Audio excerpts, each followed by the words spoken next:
दिमाग को कैसे बनाएं, उसके तरीके क्या हो सकते हैं, तो आपको पूरे 5 मेथड्स को ध्यान से देखेगा और मैं उसको इलेबोरेट करके आपको बताऊंगा। चलो, हमारे लिए सबसे बड़ी प्रॉब्लम है कि जो हम एक बार में पढ़ते हैं, अगर कोई नई चीज़ है जो हमने पहली बार पढ़ी है वो तो हमारे दिमाग में घुसती ही नहीं है ना।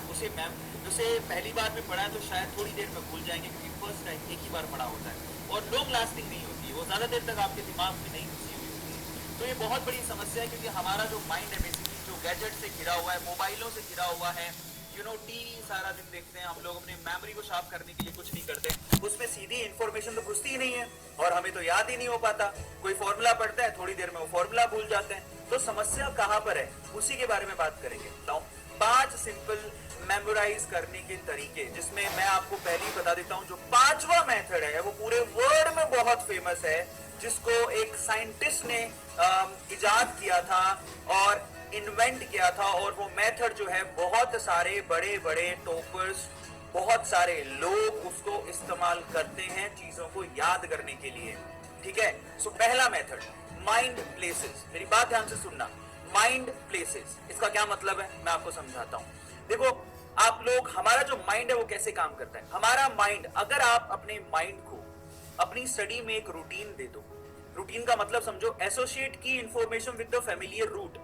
मतलब समझो आप एक लोग घर से स्कूल जाते हो, ठीक है, घर से स्कूल जाते हो या फिर ऑफिस जाते हो और वापस स्कूल से घर आते हो तो वो रास्ता आज आपको याद हो गया। ये मेरे साथ भी है। जो मैं पहली बार बेंगलोर आया था, बेंगलोर में ऐसा कहते हैं कि बेंगलोर में बिना मैप, गूगल मैप के आप चल नहीं सकते।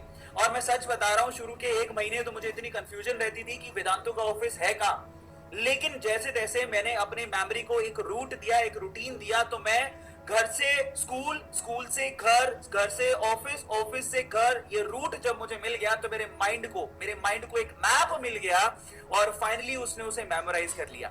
ये रिपीटेटिव एक मैप दिया जिसको मैंने एक रास्ता खोज लिया। घर से स्कूल जाने के रास्ते बहुत सारे थे, एक रास्ता जब मैंने खोज के उसी रूटीन को फॉलो करते रहा तो मेरे माइंड ने उसको पकड़ लिया और आज मुझे वो अच्छे से याद है ना। और शायद अगर मैं 5 साल के लिए बाहर भी चला जाऊं और फिर मैं वापस आऊं तो मैं शायद उस रास्ते से वापस घर से अपने ऑफिस या स्कूल पहुंच जाऊंगा, कोई प्रॉब्लम नहीं आएगी। अब यहां से हमें क्या समझ में आता है, ये रूटीन, ये माइंड मैप आपको अपनी स्टडी में भी याद रखने चाहिए, बनाने चाहिए। माइंड मैप बहुत पावरफुल टूल्स होते हैं आपके माइंड को शार्प बनाने के लिए। एक ऐसा रूटीन देते हो जो कि आप लोगों को एक सीक्वेंस देता है जिससे आपका दिमाग और आपकी मेमोरी बढ़ने लगती है। तो ये पहला सिंपल तरीका है। चलते थोड़ा और आगे, माइंड मैप में एक और चीज होती है, एसोसिएट विद प्लेस। ये सिर्फ विद प्लेस नहीं है, चीजों के साथ भी आप कई बार आपने देखा होगा केमिस्ट्री में बहुत सारी चीजें मैं ना बाहरी दुनिया से रिलेट कर लेता हूँ, है ना। बहुत सारी चीजें बाहरी दुनिया से रिलेट कर लेता हूँ। आपको जो आप पढ़ रहे हैं उसको बाहरी दुनिया से रिलेट करके याद करने की कोशिश करो। वैसे आप बहुत बार निमोनिक्स बनाते हो, है ना, और बहुत सारी जगहों को, बहुत सारी चीजों को शामिल करते हो, और अगर आप ये काम करते हो तो आपका माइंड बढ़ता है और चीजों को जल्दी ग्रैब करता है। दूसरा, the more you visualize the more you learn और रिमेंबर। ये बहुत सिंपल चीज है। आप किसी बुक में सिर्फ पढ़ रहे हो तो याद नहीं होगा, लेकिन अगर आप पढ़ने के साथ साथ विजुअलाइज कर रहे हो तो याद हो जाएगा। माइंड में विजुअलाइज करते हो चीजों को तो आप बहुत शार्पली याद कर सकते हो। सो विजुअलाइज करो, ड्रीम करो, जो आपने पढ़ा उसको सोचो आंखें बंद करके एक बार। और मैं ये काम बहुत बार करता हूँ, विजुअलाइज करने का काम बहुत बार करता हूँ। मैं क्या करता हूँ, मैं अगर कोई चीज पढ़ लेता हूँ तो उसके बाद मैं आंखें बंद करता हूँ, थोड़ी देर किताब को साइड में रख देता हूँ और जो मैंने पढ़ा उसको विजुअलाइज करने की कोशिश करता हूँ, कोई स्टोरी बनाने की कोशिश करता हूँ। बहुत बार मेरे को चीजें बहुत आसानी से याद हो जाती है, क्योंकि मैं ना आसपास की चीजों से उन चीजों को रिलेट कर लेता हूँ। उसके बाद ये बहुत इंपॉर्टेंट है, जो भी पढ़ रहे हो, make a story for what you read. आपने जो पढ़ा उसको स्टोरी की तरह याद करो।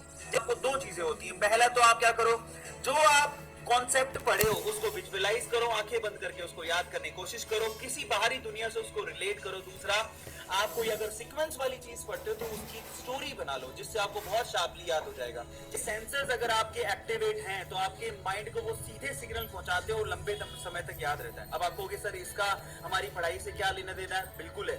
अगर आप लोग लैब में गए हो, देखो खुशबू, अगर आपने कभी किसी फ्लोवर का खुशबू देखा हो तो फ्लोवर का खुशबू सीधे नाक में चढ़ता है, वो बहुत लंबे टाइम तक याद रहता है। मुझे आज भी पता है, मैं हमेशा जब भी कहीं जाता हूँ तो मैं एक अलग से परफ्यूम खरीदता हूँ, ठीक है, और वो परफ्यूम मेरी वहां की याद बन जाता है। मैं उसको कभी भी अभी इस्तेमाल नहीं करता हूँ, वहां जगह पे जाने के बाद इस्तेमाल करता हूँ, और फिर जब वापस आते हैं और जब वो परफ्यूम यूज करते हैं तो सीधे उस जगह की याद आती है। और ये बड़ी कॉमन चीज है, सबको पता होगा।